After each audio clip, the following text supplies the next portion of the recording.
overall within the ECOWAS region, with the score of 5.57 against the benchmark, which was 3.94.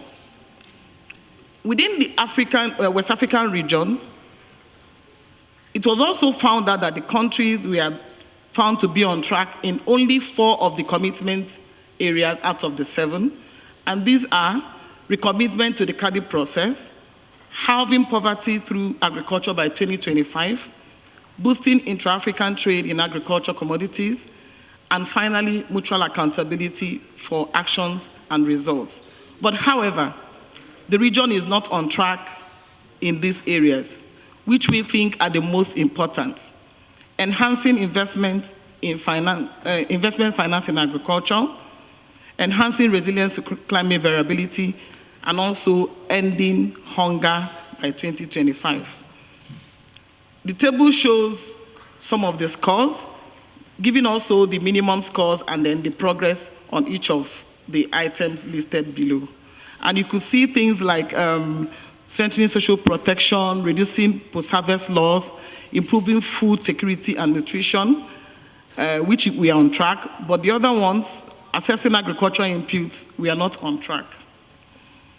This notwithstanding, the region's good performance within the 47 countries that submitted the report, there were also particular concern on where the ECOWAS countries are below targets, and that these areas directly affect smallholder farmers, women and young people, and we need to do more so that we can achieve the set targets.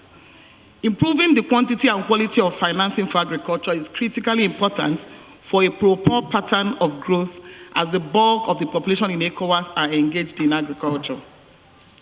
In addition to all this, recently, African countries, including the ECOWAS region, signed onto the African Continental Free Trade Area, and this means that there's an urgent need for massive and unprecedented investment in the agriculture sector for domestic consumption, rural infrastructure development, export promotion for West Africa, so that we can take advantage of the opportunities this agreement offers. So, in supporting all these efforts and advocacy of stakeholders, and also for ownership in implementing the Malabo commitment to the ECOWAS region, ActionAid International, in collaboration with Oxfam, ActionAid Nigeria, Trust Africa, Coalition of Non-State Actors, Rural Women Farmers Forum, with the support of the ECOWAS Department of Agriculture and Water Resources, organized the first ever People's Agriculture Budget Summit in December 2018. This was actually aimed at also supporting the implementation of the CADI declaration. And we like to note that the ECOWAS Parliament, in their commitment towards the development of agriculture, food security and employment, poverty eradication in West Africa, has demonstrated their commitment by institutionalizing this process of having the People's Budget Summit, which is why we are having this second summit today. And I think I would like us to give them a round of applause for that initiative.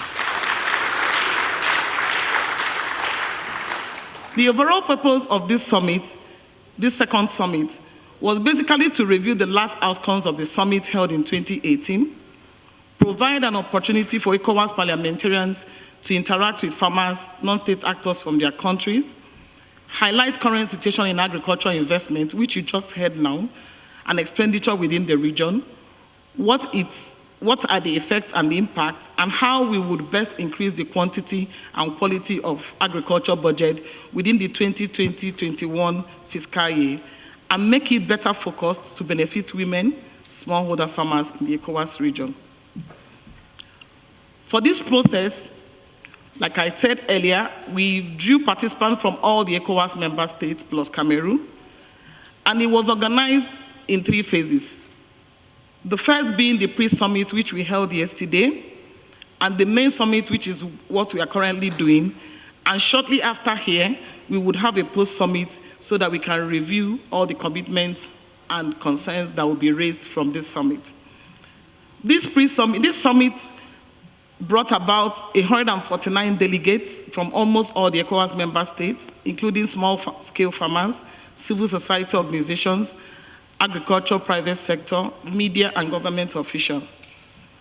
And it will impress you to note that within this hall, we have roughly 100 plus of those people inside this parliament today. Some of the key highlights of our pre-summit.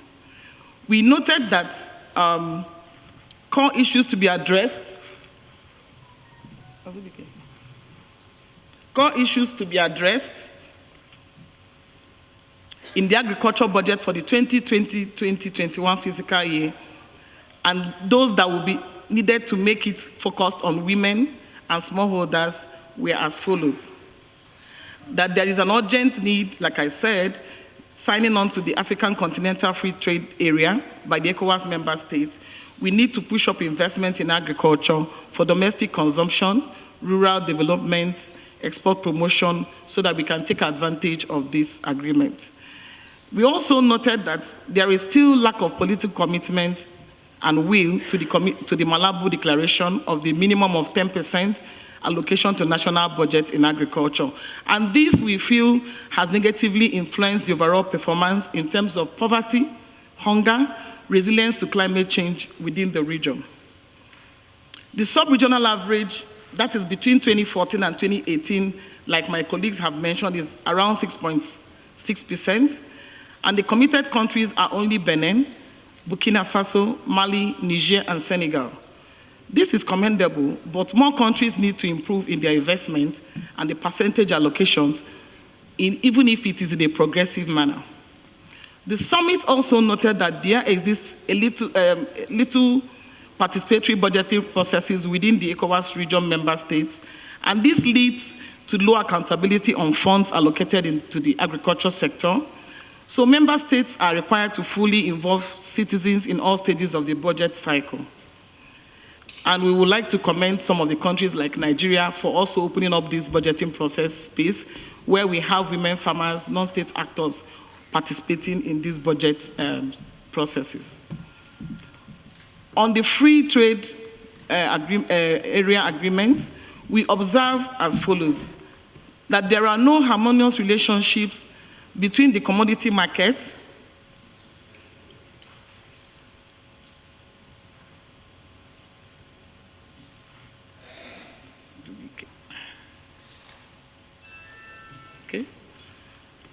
within the commodity market and the free trade agreement.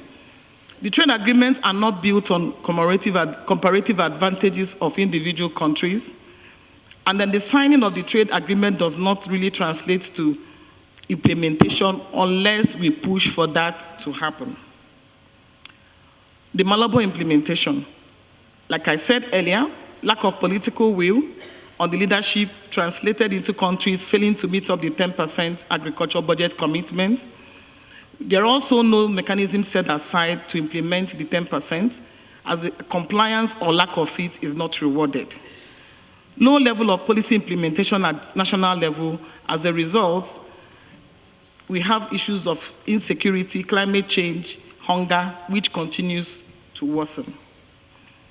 And in conclusion, we hope to find space to continuously engage with your esteemed parliament, and we thank you once again for institutionalizing this process of engagement, and we would appreciate your buy-in and commitment to the concerns and recommendations that will be shared shortly by my colleagues. And I thank you and the members of parliament for the opportunity provided to us to engage.